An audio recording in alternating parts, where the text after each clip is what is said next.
Beginilah kondisi bus Trans Semarang usai kecelakaan tunggal menabrak sebuah ruko di Mijen, Kota Semarang. Tembok pembatas ruko jebol, material berserakan hingga kanopi rusak, sementara bus bagian depan ringsek parah. Kejadian bermula saat bus tanpa penumpang melaju dari arah Mijen menuju Semarang Kota untuk menguji mesin usai turun mesin. Saat tiba di turunan Mijen, mesin bus alami kendala hingga rem tak berfungsi, hingga akhirnya menabrak ruko dan sepeda motor yang terparkir. Mesin dari isi bensin, isi solar di pom Mijen, dari jalan pelan-pelan karena ada masa Mijen ada tempat penyeberangan ya, kita berhenti. Sudah diarahkan untuk jalan terus, kita panen gigi 2 ke atas, di over 3, baru mau belok sudah macet panjang. Kita injek rem 3 kali nggak berhenti, kita tarik rem nggak berhenti, lalu kita cari yang aman untuk menghindari korban banyak. Mikirku ada tembok bisa berhenti, ternyata masih lanjut. Iya. Tidak ada korban jiwa dalam insiden ini, bus pun berhasil dievakuasi. Sementara kecelakaan dalam penanganan satu lalu lintas Polsek Mijen Semarang. Mau ke bawah itu cuma uji coba mesin setelah di kanvas dari bengkelnya tersebut. Nggak ada korban jiwa ini ya, Dede? Tidak ada korban jiwa maupun luka. Jadi cuma kejadian ini kerugian materi aja. Akibat kecelakaan ini, lalu lintas dari arah Semarang menuju Mijen maupun arah sebaliknya mengalami kemacetan panjang karena bersamaan dari jam pulang kerja. Dari Semarang, Jawa Tengah, Wisnu Wardana, iNews melaporkan. Kita ke informasi lainnya, pemirsa. Polisi terus menyelidiki kematian bocah perempuan 8 tahun yang jasadnya ditemukan di kos-kosan di kawasan Penjagalan Penjaringan Minggu lalu. Polisi memeriksa 7 saksi termasuk ibu dan juga ayah korban.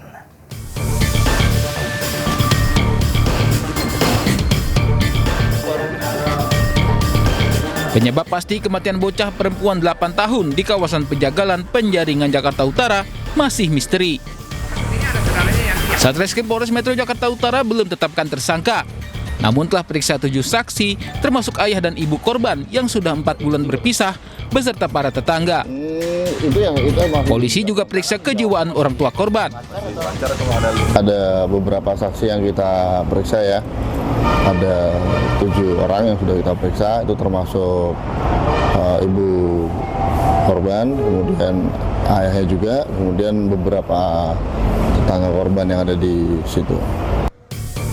Sebelumnya, tim forensik Rumah Sakit Polri Kramat Jati menemukan adanya tanda kekerasan pada jenazah korban, berupa luka akibat kekerasan benda tumpul di kepala dan kaki. Namun penyebab pasti kematian korban masih diselidiki melalui uji laboratorium forensik. Sebelumnya warga temukan jasad korban di kamar kos-kosan dalam posisi telentang di bawah tempat tidur dan tidak mengenakan pakaian.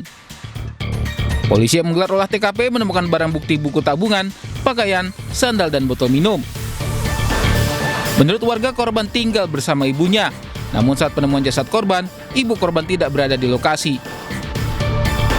Dari Jakarta, Sofyan Firdaus, iNews melaporkan.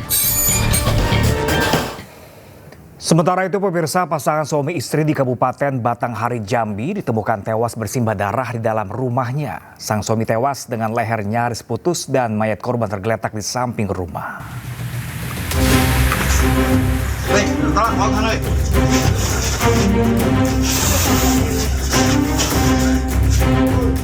Petugas mengevakuasi jasad sepasang suami istri yang ditemukan tewas di rumahnya di Dusun Tanjung Mandiri, Kabupaten Batanghari, Jambi.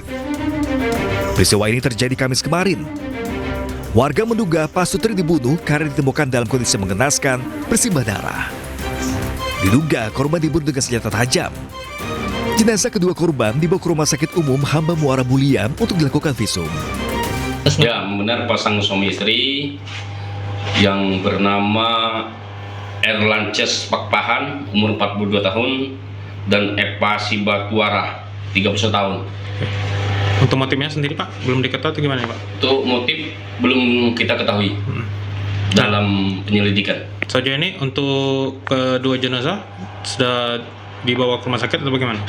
Untuk kedua jenazah sudah dibawa ke rumah sakit untuk kita lakukan visum. Lewat olah TKP, polisi masih menyelidiki motif pembunuhan sambil memburu pelaku pembunuhan. Dari Batanghari Jambi, Kidi Firdaus, iNews melaporkan. Motif penembakan oknum TNI yang nyaris mengenai seorang anggota Intel Kodim di salah satu bank di Goa, Sulawesi Selatan terungkap. Hasil pemeriksaan sementara diduga pelaku mengamuk di dalam bank karena terjerat masalah judi online.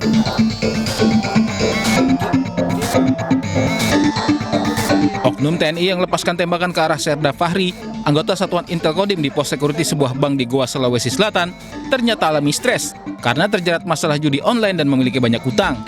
Hal itu terungkap setelah Praka SI diperiksa di Polisi Militer Komando Daerah Militer atau Pomdam 09 Hasanuddin. Pelaku juga arahkan tembakan ke Serda Fahri karena takut ditangkap usai mengamuk di bank. Beruntung tembakan tidak mengenai korban.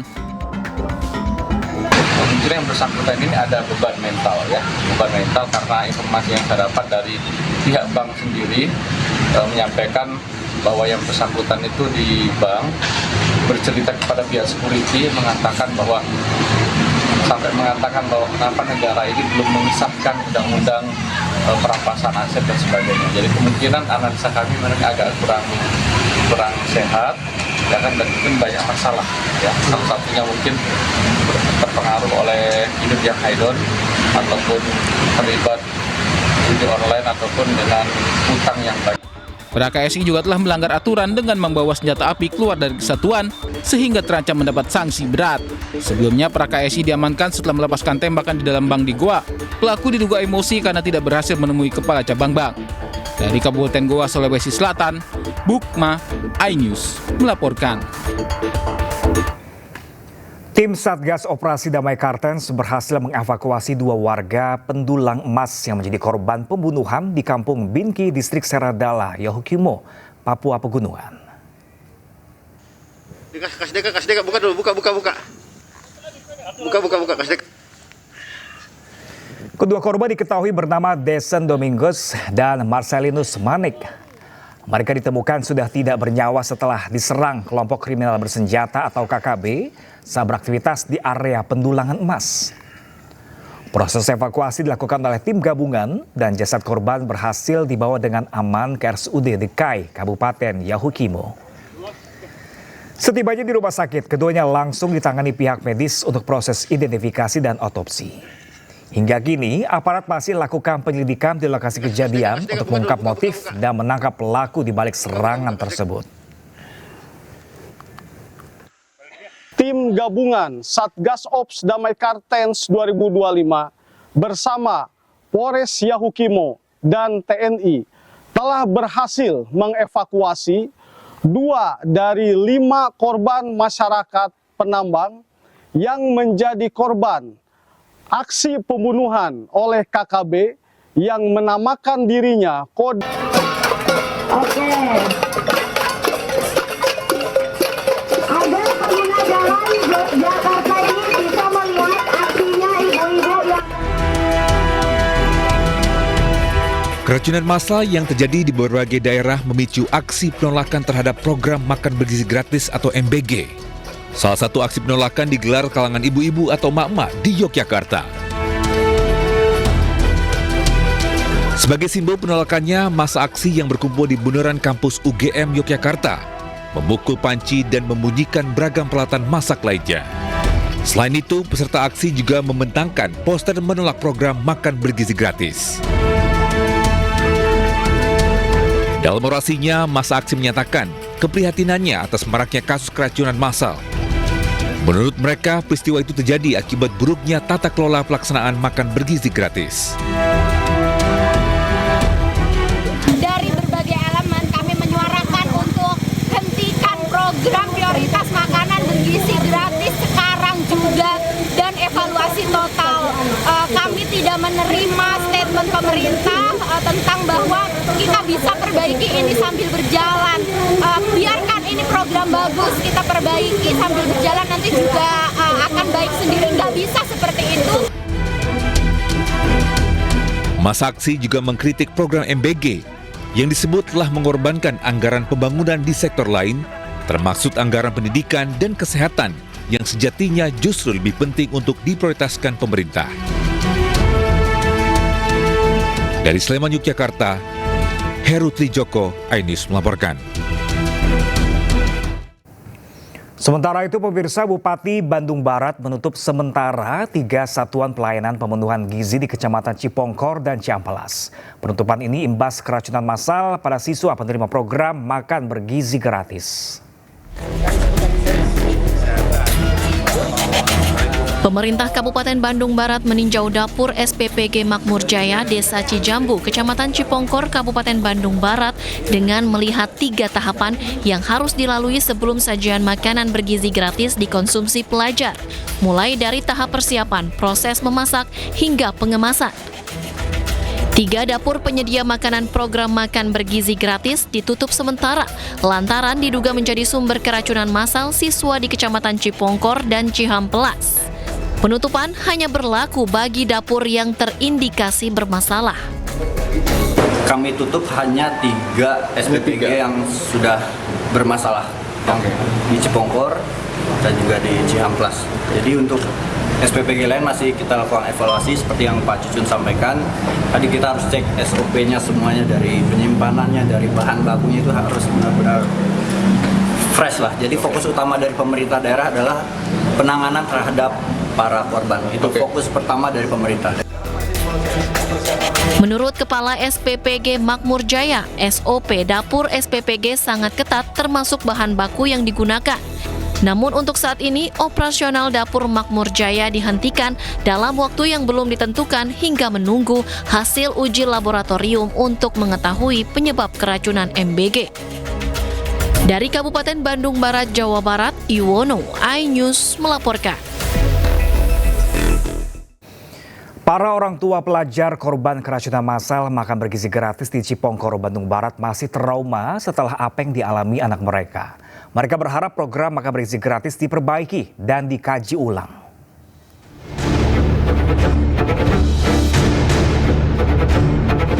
Sejumlah siswa yang alami keracunan makan bergizi gratis masih dirawat di posko darurat Aula Kecamatan Cipongkor, Kabupaten Bandung Barat, Jawa Barat. Para pasien yang berjumlah lebih dari 1.117 orang alami pusing hingga mual setelah konsumsi makan bergizi gratis di sekolah. Hal ini membuat orang tua para korban alami trauma.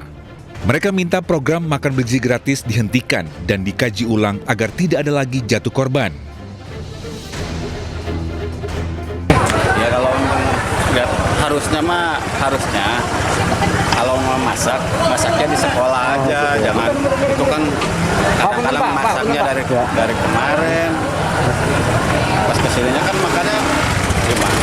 Udah siang ya Pak ya? Siang masih. Kalau memang masaknya di sini mah ada kantin, kalau misalnya kantin nggak apa-apa, enak kan, dekat langsung kelihatan, kontrol gitu. Ya, tadi kan itu maksudnya baik ya Pak ya, buat yang anak kalau misalnya kan belum makan di rumah bisa makan di sekolah. Maksudnya kan kalau misalnya kan ada anak yatim nggak makan di rumah bisa makan di sekolah. Tapi kalau udah kayak gini ya banyak yang korban yang keracunan gitu. Ya mendingan lah bisa stop aja gitu kalau bisa mah. Hingga Sabtu, jumlah pasien korban keracunan yang dirawat di posko darurat berangsur menurun.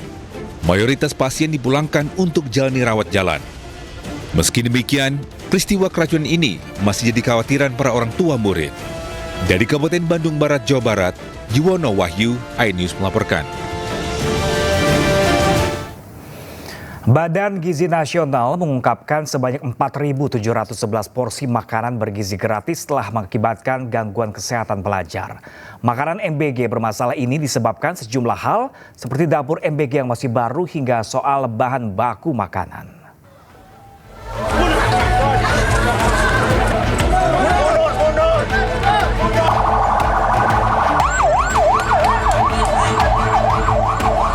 Kasus keracunan makan bergizi gratis belakangan terjadi di banyak wilayah di Indonesia. Jika ditotal, jumlahnya mencapai ribuan kasus keracunan. Badan Gizi Nasional BGN mencatat hingga 22 September 2025 total sebanyak 4.711 porsi makanan bergizi gratis telah mengakibatkan gangguan kesehatan pelajar di seluruh wilayah di Indonesia. Badan Gizi Nasional membaginya ke dalam 3 wilayah. Wilayah Indonesia bagian Barat, total sebanyak 1.281 kasus keracunan.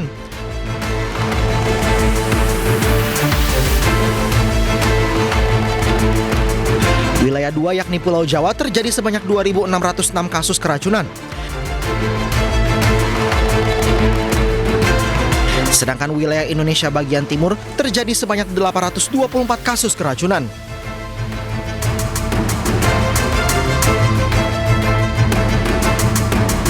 BGN juga mengungkap makanan bermasalah yang mengakibatkan gangguan kesehatan pelajar ini disebabkan sejumlah hal seperti dapur MBG yang masih baru, belum terbiasa masak dengan porsi besar, hingga soal bahan baku makanan. Saat ini Badan Gizi Nasional masih terus mengevaluasi dan menyelidiki kasus keracunan yang terjadi di 17 provinsi di Indonesia. Tim Liputan iNews melaporkan. Maraknya kasus keracunan program makan bergizi gratis membuat Badan Gizi Nasional meminta maaf. BGN mengultimatum mitra dapur penyedia MBG untuk melakukan perbaikan. Memutarkan video. Badan Gizi Nasional mengultimatum mitra dapur penyedia makan bergizi gratis untuk pelajar. Keamanan pangan. Jika dalam 1 bulan kasus keracunan masih terjadi dan tak ada perbaikan, maka mitra dapur atau SPPG tersebut akan ditutup. Tapi 1 nyawa pun, 1 anak pun sakit. Mitra dapur SPPG harus segera melengkapi syarat sertifikasi higienis dan sertifikat halal.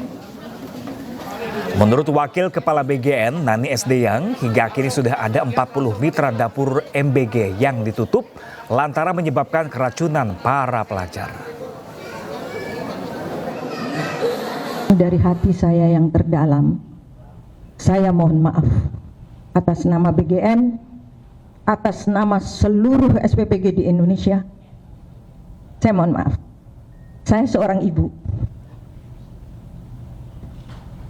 Melihat gambar-gambar di video, sedih hati saya. Mengapa? Kalau anak saya panas saja, saya sudah stres bukan main. Apalagi ini melihat anak-anak sampai digotong ke puskesmas, ke posko. Padahal niat kami, nawaitu presiden adalah ingin membantu anak-anak terpenuhi gizinya agar mereka menjadi generasi emas. Saya yang sebelumnya di BP Taskin atau saya yang sebelumnya berada di yayasan sosial, saya setiap hari nafas saya, parfum saya adalah anak-anak yang tidak mampu. Mereka sering sekolah hanya dengan berlaukkan garam saja.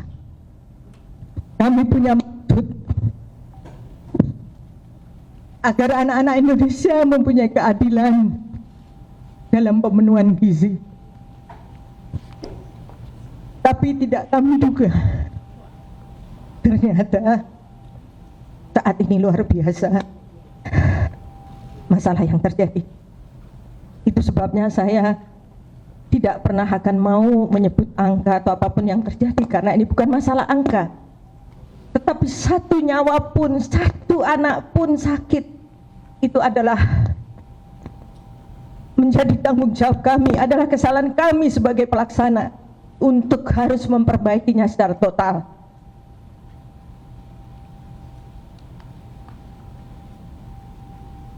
Jadi sekali lagi, pada anak-anak saya yang tercinta di seluruh Indonesia dan juga para orang tua, saya mohon maaf atas nama BGN dan berjanji tidak akan lagi terjadi.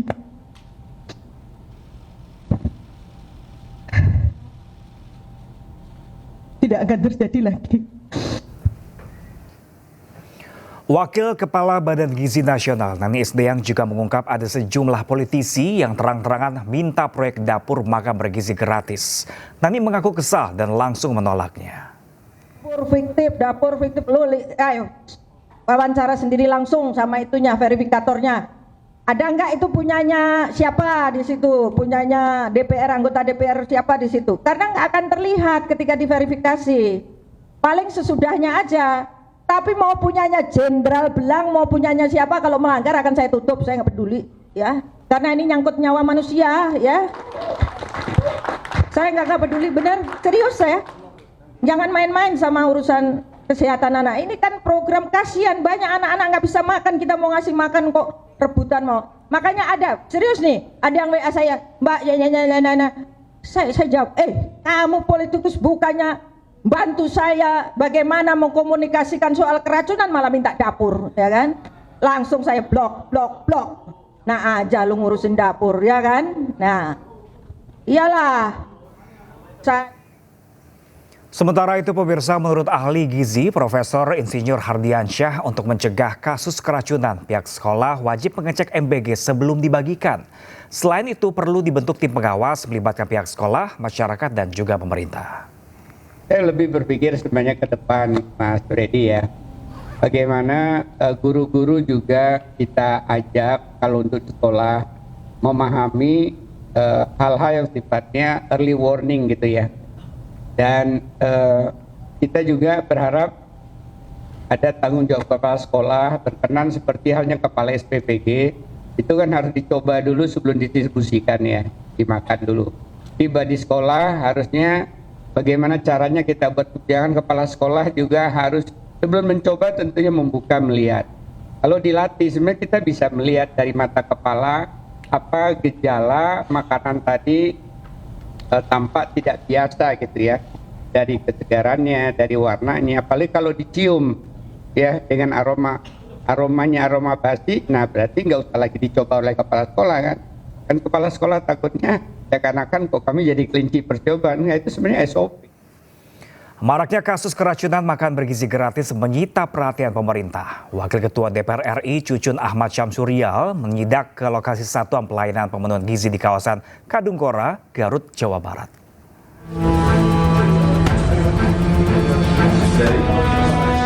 Fenomena pemberitaan di media banyaknya siswa yang keracunan makan bergizi gratis menyita perhatian halayak umum. Citra dan tanggung jawab pemerintah akan kebutuhan gizi anak-anak pun dipertaruhkan. Wakil Ketua DPR RI Cucun Ahmad Syamsurizal menyidak ke lokasi Satuan Pelayanan Pemenuhan Gizi atau SPPG di Garut, Jawa Barat. Cucun melihat langsung pengelolaan MBG di SPPG Desa Talagasari, Kecamatan Kadungora. Saat pemantauan langsung diketahui adanya pengelolaan yang tidak sesuai dengan standar operasional prosedur atau SOP yang ditetapkan dalam mengelola SPPG. Ini yang nggak boleh terjadi dimanapun. Kepala SPPG ini adalah leadernya, jenderalnya, yang dia punya tanggung jawab keamanan pangannya. Jangan takut oleh si pemilik dapur atau yayasannya, karena dia yang bertanggung jawab, ahli gizinya semua. Kalau lihat tadi, bayangkan saja, sanitasinya saja sudah kita lihat, pembuangan airnya, higiennya sudah perlu kita pertanyakan, makanya kita evaluasi dan saya minta dalam waktu mereka 1 bulan tadi ya, 1 bulan akan perbaiki ini, padahal ini dimulai dari bulan Januari. Sidak ini dilakukan guna memastikan standar operasional prosedur yang telah dipaparkan Badan Gizi Nasional. Prosedur harus benar-benar diterapkan di seluruh SPPG. Namun kenyataannya masih banyak SPPG yang belum memperhatikan SOP seperti yang terjadi di SPPG di Garut ini. Sanitasi dan higienitas dari makanan penting dijaga dan diperhatikan agar tidak ada lagi anak-anak yang keracunan. Dari Garut, Jawa Barat, II Solihin Anyus melaporkan. Sementara itu pemirsa, Polda Bangka Belitung memastikan dapur Satuan Pelayanan Pemenuhan Gizi SPPG yang dibangun di Kota Pangkal Pinang terjaga bersih. Hal ini dilakukan agar menu makanan bergizi gratis layak untuk dikonsumsi.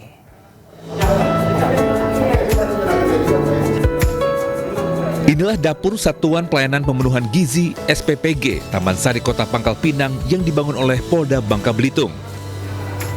Di SPPG ini terdapat ruang masak, tempat pengolahan bahan-bahan, tempat cuci, dan tempat penyajian makanan. Semua petugas di dapur SPPG ini wajib mengenakan masker, sarung tangan, serta alas kaki. Hal ini dilakukan untuk menjaga kebersihan, agar makanan yang akan disajikan untuk MBG tetap bersih, sehingga layak untuk dikonsumsi. Saya harapkan tetap bisa bertahan. Proses mekanismenya, kebersihannya bertahan, tidak hanya saat ini aja, saat dikunjungi, namun sampai dengan nanti bisa dipertahankan seperti ini. Untuk mendukung program MBG ini, Polda Bangka Belitung membangun 7 SPPG yang akan melayani 21.000 anak. Dari Pangkal Pinang, Bangka Belitung, Haryanto Ainis melaporkan. Di balik polemik program makan bergizi gratis, banyak momen jenaka dibagikan netizen di dunia maya. Mulai dari ayam geprek manual hingga mukbang MBG.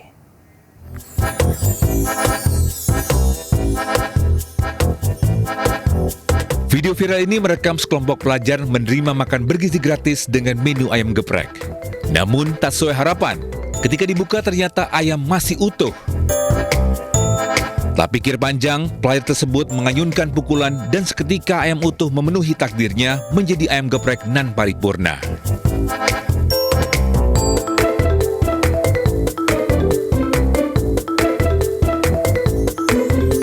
Di video viral lainnya, menu ayam goreng yang datang ke kelas mereka sudah terlanjur lemas. Namun mereka tetap menerima dengan ikhlas. Tak banyak komplain, penggorengan dipanaskan, minyak dituangkan, dan ayam goreng kriuk lagi. Sementara itu di video viral lainnya, tak ingin menu makan bergizi gratis terbuang sia-sia. Seorang siswa dengan penuh semangat menampung makanan teman-teman mereka. Beragam komentar datang dari netizen. Ada yang menyebut mukbang MBG, sedangkan yang lain berkomentar positif daripada dibuang mending dimakan.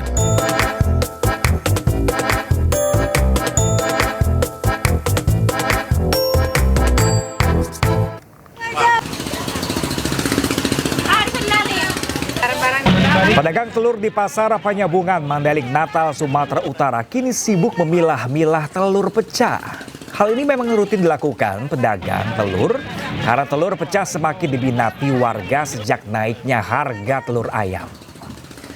Kenaikan harga telur ayam sudah terjadi sejak 3 pekan terakhir. Naiknya cukup tinggi, mencapai Rp5.000 atau kini dijual seharga Rp55.000 per raknya. Pedagang mengaku sejak kenaikan harga, penjualan telur ikut merosot. Warga meminta pemerintah segera bertindak menstabilkan harga kebutuhan pokok karena beban ekonomi warga yang masih berat saat ini.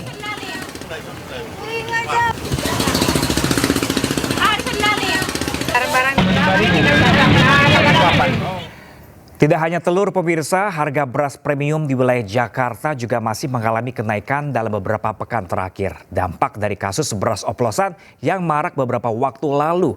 Dan untuk memantau langsung pemirsa, kita langsung bergabung dengan rekan kami Dilami Aulia langsung dari Pasar Palmerah, Jakarta.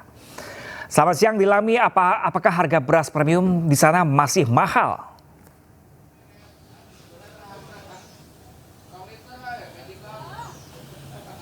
Ya, selamat siang Pram dan juga pemirsa. Kalau saya laporkan ya, untuk harga beras premium masih mengalami kenaikan, yakni ada di angka Rp15.000 hingga Rp17.000 tergantung jenisnya. Dan ini juga harganya jauh lebih tinggi ya dibandingkan dengan harga eceran tertinggi, yakni di angka Rp14.900 per kilogramnya. Kemudian selain beras premium juga Pram, beras medium juga mengalami kenaikan, yakni ada di angka Rp14.000 per kilogram dari HET yang ditetapkan pemerintah di angka Rp13.500 per kilogramnya. Nah, memang kenaikan harga beras ini sudah berangsur-angsur beberapa pekan ke belakang.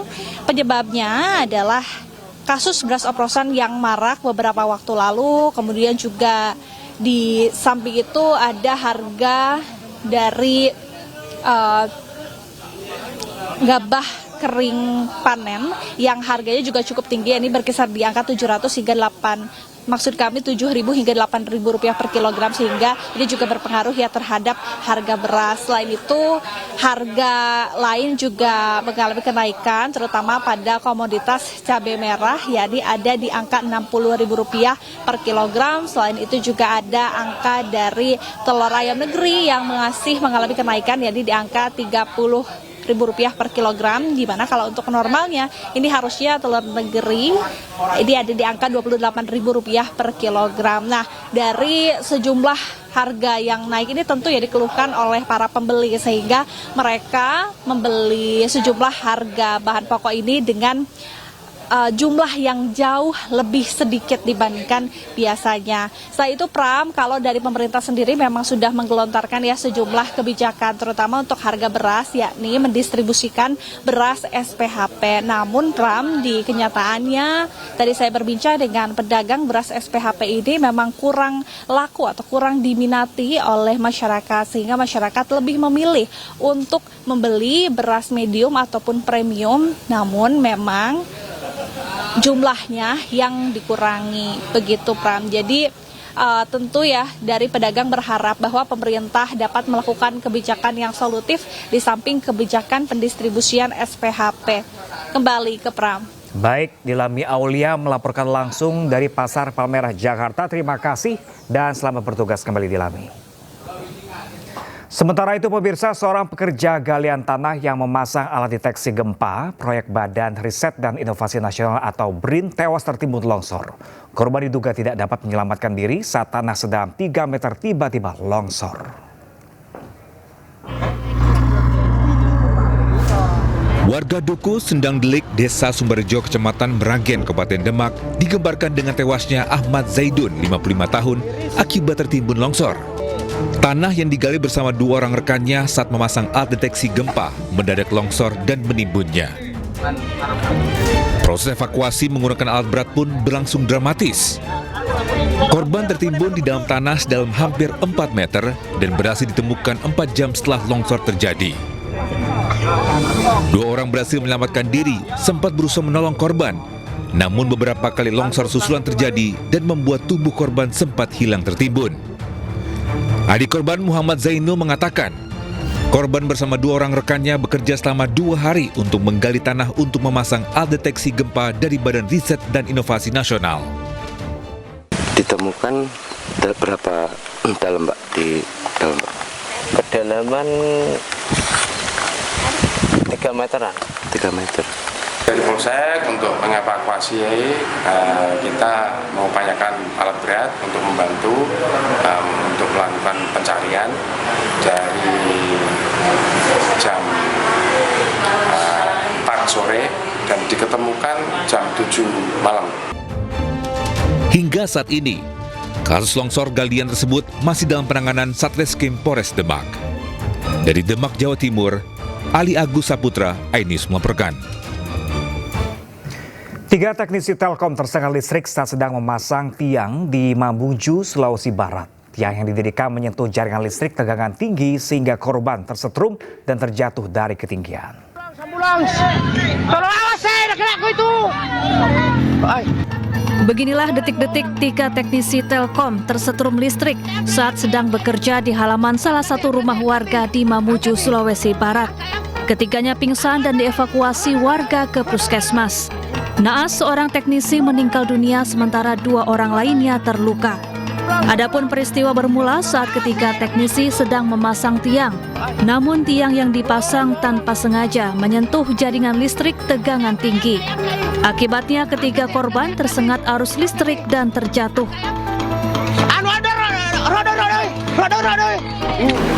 Satu orang diantaranya atas nama Anhar dinyatakan meninggal dunia. Sementara 2 orang masih sementara perawatan di Puskesmas Topore. Kini kedua korban luka masih dirawat intensif, sementara korban tewas telah diserahkan ke pihak keluarga. Dari Mamuju, Sulawesi Barat, Fendi, iNews melaporkan. Kembali bersama kami di iNews Siang, pemirsa. 2 kendaraan dinas pejabat berplat nomor merah terekam warga menerobos jalur khusus busway di Kebayoran Lama, Jakarta Selatan. Sontak aksi tak terpuji itu mendapat komentar negatif ribuan warganet. 2 kendaraan berplat nomor merah atau mobil dinas terekam kamera nekat melaju di jalur koridor 13 yang seharusnya hanya diperuntukkan untuk bus Transjakarta saja. Salah satu warga mengaku kejadian saat dirinya tengah menunggu kedatangan bus Transjakarta di halte Kebayoran Lama pada pukul 6.30 pagi. Tiba-tiba mobil yang diduga milik seorang pejabat beserta pengawalnya lewat di jalur yang seharusnya tidak boleh dilalui kendaraan pribadi. Sontak video ini viral dan ditanggapi ribuan komentar negatif warganet. Namun hingga kini belum diketahui kendaraan dinas itu milik siapa. Gubernur Jakarta Pramono Anung pun merespon kejadian ini usai viral. Ia menyatakan jika pengendara yang melakukan pelanggaran ini pasti akan mendapatkan ejekan dari masyarakat. Kemudian menggunakan jalur busway dan sebagainya. Dan ini pasti dibully lah oleh publik. Eranya sudah era digital, sehingga orang dengan sangat gampang untuk mengetahui. Dan saya berdoa mudah-mudahan yang menggunakan plat merah itu ketahuan.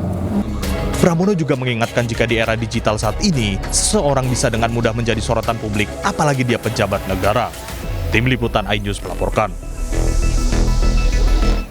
Kepala Pusat Penerangan TNI Brigjen Marinir Freddy Ardiansyah angkat bicara soal mobil dinas yang masuk ke jalur busway di Kebayoran Lama, Jakarta Selatan. Pihaknya mengaku masih menelusuri kebenarannya.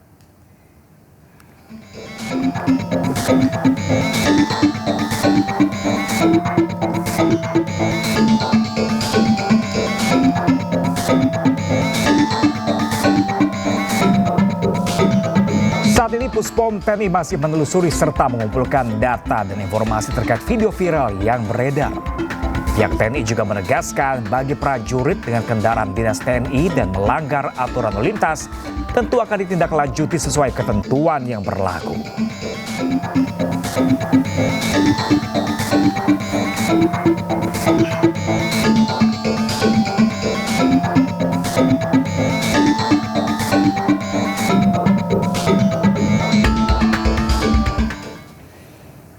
Sementara itu, pemirsa, perbaikan gerbang tol Semanggi pada saat jam pulang kerja hari Rabu lalu berdampak dengan kemacetan horor di jalur arteri Jalan Gatot Subroto, Jakarta. Gubernur Jakarta Pramono Anung meminta agar perbaikan dilakukan saat hari libur atau saat aktivitas berkendara sedang lengang.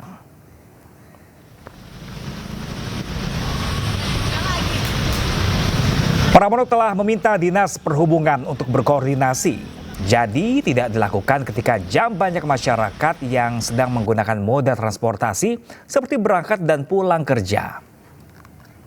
Selain itu, Pramono juga meminta PT Jasa Marga bertanggung jawab atas dampak kemacetan horor di Jalan Gatot Subroto. Sebelumnya pada Rabu malam lalu, kemacetan horor terjadi di arteri Jalan Gatot Subroto mengarah Semanggi dan Kuningan hingga Penjopongan saat jam pulang kerja. Biang kerok kemacetan akibat adanya perbaikan sejumlah gerbang tol yang rusak saat unjuk rasa akhir Agustus lalu.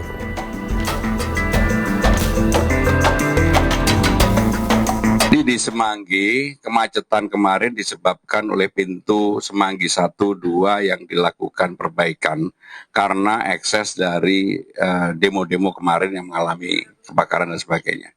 Dan itu dilakukan secara bersamaan. Jadi tadi saya sudah minta kepada Dinas Perhubungan untuk mengkoordinasikan jangan lagi dilakukan ketika jam banyak masyarakat sedang bertransportasi, berangkat pulang kerja. Kemarin kan pulang kerja. Kalau mau melakukan ya hari libur lah gitu ya. Itu untuk mengatasi kemacetan. Pemirsa, Dirgantara Fair 2025 diselenggarakan di lapangan Aldiron, Jakarta Selatan oleh TNI Angkatan Udara, di mana ini terbuka ya untuk umum, di mana masyarakat dari seluruh Jakarta dan sekitarnya dapat ke sini karena untuk pameran atau acara ini memang dibuka dari pagi pukul 7 pagi hingga pukul 10 malam hari ini. Banyak sekali acara yang menarik yang disuguhkan oleh TNI AU, yang dimulai dari Festival Band TNI AU, kemudian Dirgantara Laseran Kasau Cup 2025, Bazar UMKM, sejumlah lomba, hingga pameran Dirgantara. Nah, salah satu yang menarik, saya lagi mengunjungi, ini ada di Slitbank AU pamerannya ya nih. Saya akan tunjukkan Anda bahwa ada yang menarik, yakni ada SGS, yakni Smoke Generator System, yang memperlihatkan ya asap merah putih atau mengeluarkan asap merah putih. Bahkan ini juga ditampilkan pada 17 Agustus 2025 kemarin. Kemudian ini juga ada namanya bom latih ya, TAG 81 dan 82 yang sudah digunakan dan dioperasionalkan. Selain itu ada yang menarik, ada juga bom timur, suku cadang radar, hingga ada pesawat VTOL untuk drone ya. Menarik sekali pemirsa ya. Ini juga jadi ajang dari TNI AU untuk mendekatkan diri ke masyarakat, dan masyarakat juga bisa mengenal nih apa saja yang dikerjakan oleh TNI AU, terutama sejumlah alat-alat tempurnya juga nih. Kalau Anda mau lihat-lihat, belajar, dan juga liburan, bisa langsung ke sini ke lapangan Aldiro Jakarta Selatan. Dari Jakarta, Dilami Aulia, Jami Jasin, Iriasyah Wahyudi, iNews melaporkan. Pemirsa, 2 pelajar putri asal Kabupaten Pasuruan mengharumkan merah putih usai menjuarai ajang internasional Muslim Pencak Silat Championship 2025. Keduanya meraih emas setelah mengalahkan para pesilat terbaik yang juga berasal dari dalam dan luar negeri.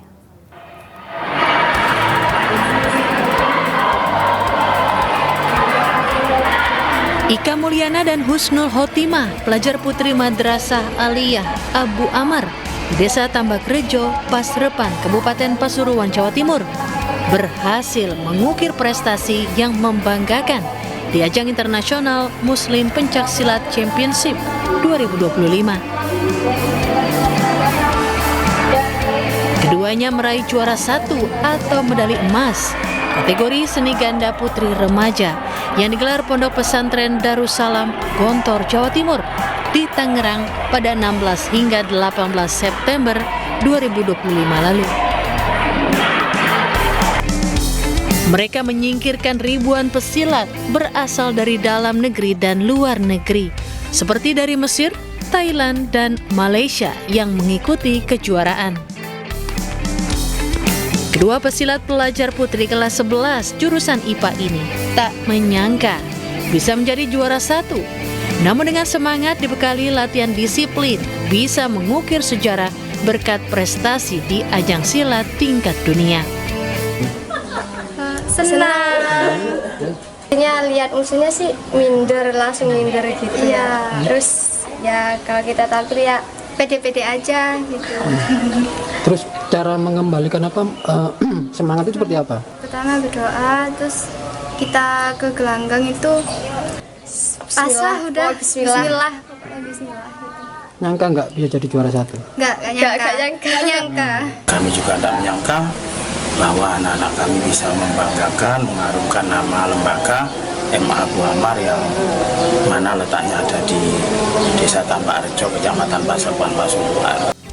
Meski telah menorehkan prestasi emas, keduanya terus tekun berlatih untuk persiapan di ajang silat internasional lainnya dalam waktu dekat demi mengharumkan nama Indonesia di tingkat dunia. Dari Pasuruan, Jawa Timur, Jaka Samudra, iNews melaporkan. Jembatan tak kunjung dibangun, siswa sekolah dasar bertaruh nyawa menyeberangi sungai di Kabupaten Padang Lawas Utara, Sumatera Utara. Kondisi ini sudah terjadi puluhan tahun karena desa mereka memiliki infrastruktur jalan yang buruk dan tidak ada jembatan.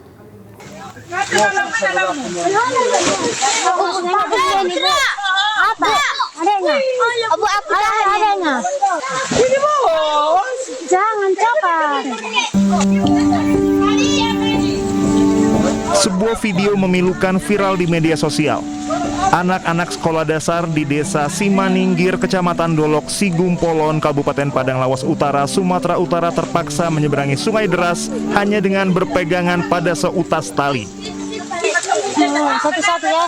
Kasih sepatunya Pak Mulkan ya, biar dibuang ya ke sana. Sejumlah siswa berusaha menyeberangi sungai dengan kondisi yang cukup membahayakan.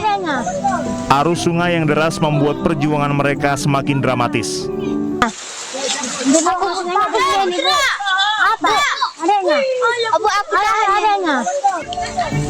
Mereka harus menantang derasnya arus sungai dengan wajah tegang. Orang tua ikut membantu meski hanya menggunakan peralatan seadanya. Pemerintah daerah Padang Lawas Utara bergerak cepat dengan membangun jembatan sementara menggunakan batang kelapa dan papan panel. Bupati Padang Lawas Utara, Reski Basyah Harahap menegaskan pembangunan jembatan permanen akan menjadi perhatian serius. Reski mengajak seluruh pihak bersabar dan tetap mendukung upaya pemerintah membangun infrastruktur di daerah terpencil. Dari Padang Lawas Utara, Sumatera Utara, Ahmad Hussein Lubis, iNews melaporkan. Pemirsa, lagi-lagi gara-gara bercanda, seorang bocah SD di Tangerang Selatan, Banten nyaris terjatuh dari lantai 3 sekolahnya. Bocah sempat bergelantungan di jendela hingga diselamatkan teman-temannya dibantu guru.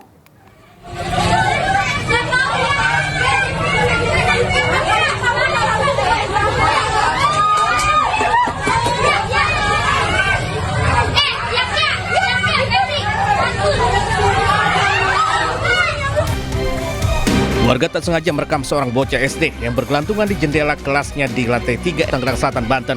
Dari kesaksian temannya, sang bocah nekat melompat dari jendela usai bermain sendirian di kelasnya. Beruntung ia segera diselamatkan teman dan guru saat kejadian. Usai kejadian, pihak sekolah dan dinas pendidikan mendatangi rumah si bocah dan memberikan pendampingan psikologis. Hasilnya, ia dalam keadaan baik, namun memang dikenal memiliki sifat pendiam.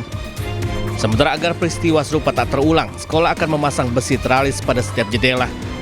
Dari Tangerang Selatan, Banten, Nunung Purnomo, iNews melaporkan. Pemirsa, polisi terus selidiki kematian bocah perempuan 8 tahun yang jasadnya ditemukan di kos-kosan kawasan Pejagalan Penjaringan, Jakarta Utara Minggu lalu. Polisi periksa 7 saksi termasuk ibu dan ayah korban.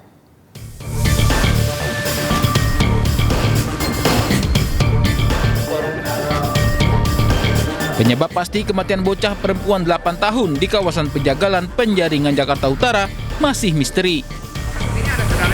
Satreskrim Polres Metro Jakarta Utara belum tetapkan tersangka, namun telah periksa 7 saksi termasuk ayah dan ibu korban yang sudah 4 bulan berpisah beserta para tetangga. Polisi juga periksa kejiwaan orang tua korban. Ada beberapa saksi yang kita periksa ya.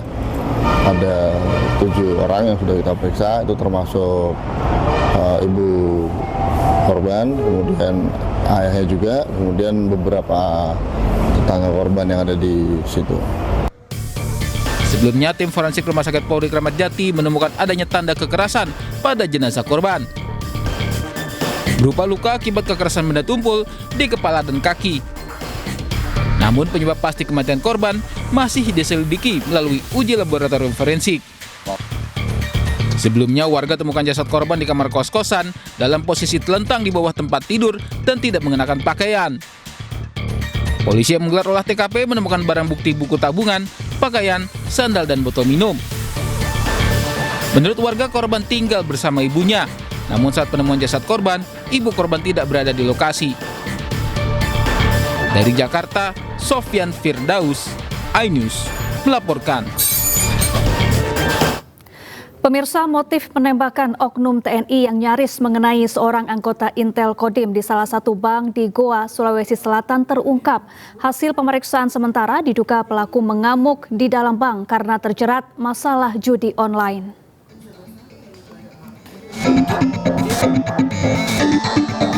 Oknum TNI yang lepaskan tembakan ke arah Serda Fahri, anggota satuan Intel Kodim di pos security sebuah bank di Goa, Sulawesi Selatan, ternyata alami stres karena terjerat masalah judi online dan memiliki banyak hutang. Hal itu terungkap setelah Praka SI diperiksa di Polisi Militer Komando Daerah Militer atau Pomdam 09 Hasanuddin. Pelaku juga arahkan tembakan ke Serda Fahri karena takut ditangkap usai mengamuk di bank. Beruntung tembakan tidak mengenai korban. Kemungkinan yang bersangkutan ini ada beban mental ya, beban mental karena informasi yang saya dapat dari pihak bank sendiri menyampaikan bahwa yang bersangkutan itu di bank bercerita kepada pihak security mengatakan bahwa kenapa negara ini belum mengesahkan undang-undang perampasan aset dan sebagainya. Jadi kemungkinan analisa kami memang agak kurang sehat. Ya kan, dan mungkin banyak masalah ya, salah satunya mungkin terpengaruh oleh hidup yang hedon ataupun terlibat judi online ataupun dengan hutang yang banyak. Praka SI juga telah melanggar aturan dengan membawa senjata api keluar dari kesatuan sehingga terancam mendapat sanksi berat. Sebelumnya Praka SI diamankan setelah melepaskan tembakan di dalam bank di Goa. Pelaku diduga emosi karena tidak berhasil menemui kepala cabang bank. Dari Kabupaten Goa, Sulawesi Selatan, Bukma, iNews melaporkan. Kita ke informasi lain, pemirsa. Selain dikenal dengan Festival Balon Udara, Wonosobo juga mempunyai kreasi tersendiri untuk menghiasi langit birunya. Kali ini puluhan layangan hias berukuran besar dengan berbagai bentuk dan motif terbang menghiasi langit Wonosobo.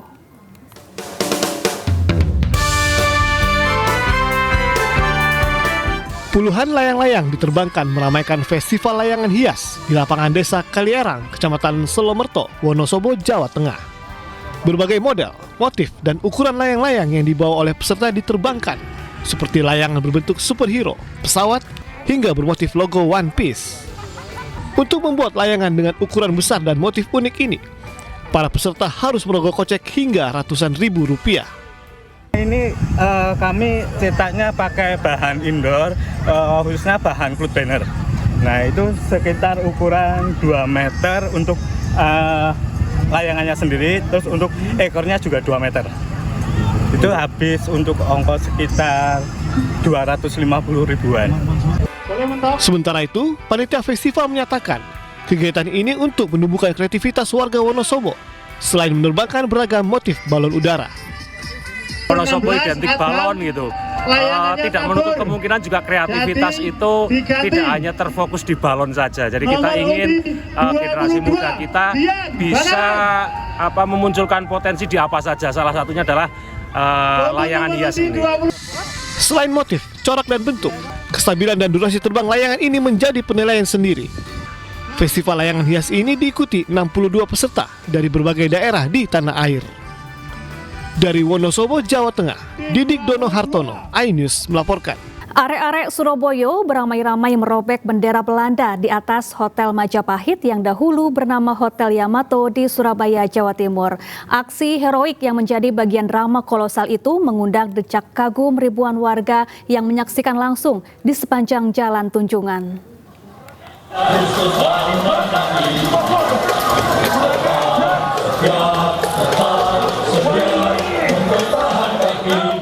Arek-arek Surabaya memanjat Hotel Majapahit yang dahulu bernama Hotel Yamato di Jalan Tunjungan, Surabaya, Jawa Timur.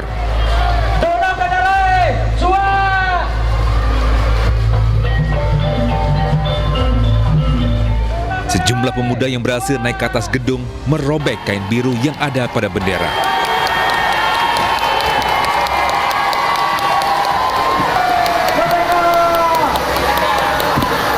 Sehingga bendera Belanda pun berubah menjadi bendera Indonesia merah putih.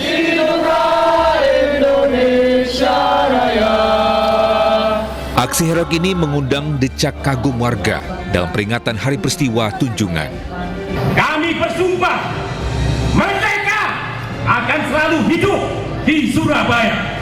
Wali Kota Surabaya Edi Cahyadi yang berperan sebagai Residen Sudirman berharap peringatan ini mampu membakar semangat pahlawan dan gotong royong agar terus berkobar di kota Surabaya.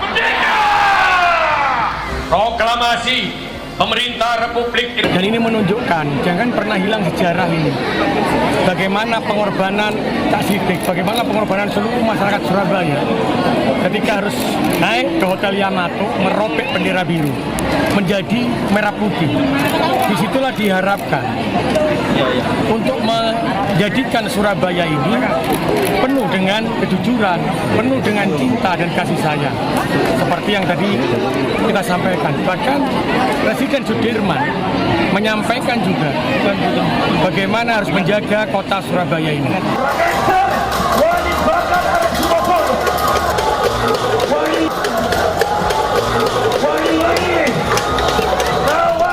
Drama kolosal ini menyedot ribuan warga kota Surabaya yang menyaksikan langsung di sepanjang Jalan Tunjungan. Tetap sedia mempertahankan Indonesia kita tetap. Selain sebagai hiburan, anak-anak dan remaja juga bisa belajar mengenai sejarah perjuangan bangsa.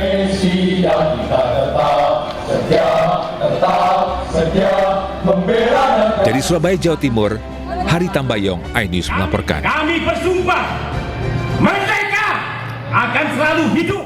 Pemirsa, 15 tahun menderita tumor di rahang, seorang pria asal Ngada, Nusa Tenggara Timur akhirnya mendapat harapan baru. Theo Baldus Dua berhasil menjalani operasi besar di Rumah Sakit Marinir Cilandak, Jakarta yang dilakukan tim medis TNI.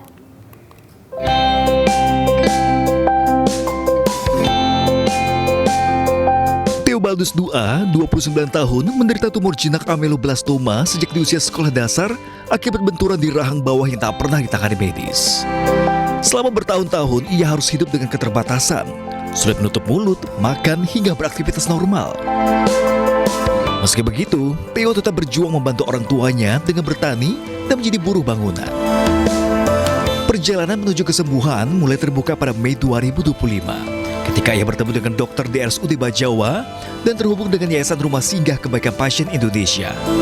Hingga akhirnya bisa diterbangkan ke Jakarta berkat dukungan pemerintah Kabupaten Ngada. Di RS Marinir Cilandak, tim medis lakukan operasi besar yang berlangsung selama 6 jam karena memiliki tingkat kesulitan yang tinggi. Operasi berjalan lancar, tumor pun berhasil diangkat. Tumor itu adalah benjolan ya, benjolan. Tapi sudah lumayan besar ya. Kemarin kira-kira beratnya adalah 2,5 kilo. Jadi setelah dilakukan biopsi, pengambilan jaringan, kemudian diperiksa di laboratorium patologi anatomi di Rumah Sakit Marinir Cilandak, dan didapatkan memang itu adalah tumor jinak. Dalam istilah kedokteran gigi atau istilah medisnya adalah ameloblastoma. Terima kasih untuk semua orang-orang baik yang telah membantu saya. Terima kasih Rumah Singgah Kebaikan. Terima kasih juga untuk Dr. Bupati Ngada dan Bapak Wakil Bupati Ngada juga. Terima kasih kepada Dr. Panglima TNI, Dr. Kasal, Tang Kornar, dan Rungki, dan bersama orang-orang baik yang di luar sana.